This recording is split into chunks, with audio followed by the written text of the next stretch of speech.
What's going on YouTube? Today I'm going to bring you a different kind of video.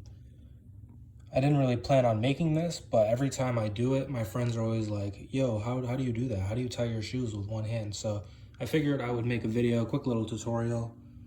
You can call it like a life hack or whatever you want to do, time saver, whatever you want to call it. So anyways, let's just get right into it. I don't know, I forget what these shoes are called. They have like a little Velcro strap. They're Nikes though, gang, swoosh. But yeah, so what you're gonna do, it's kind of annoying, I'm gonna have to like hold that back, but what you're gonna do is, there's a cat. Get the left, then you're gonna get the right. Wrong directions, I'm dumb. So you just kind of put them over each other like that, right? And this is the hard part.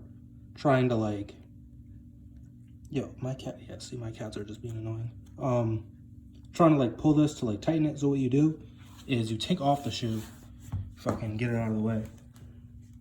Then you get yourself a nice pair of these Croc slides where, see, they're Crocs, they're slides.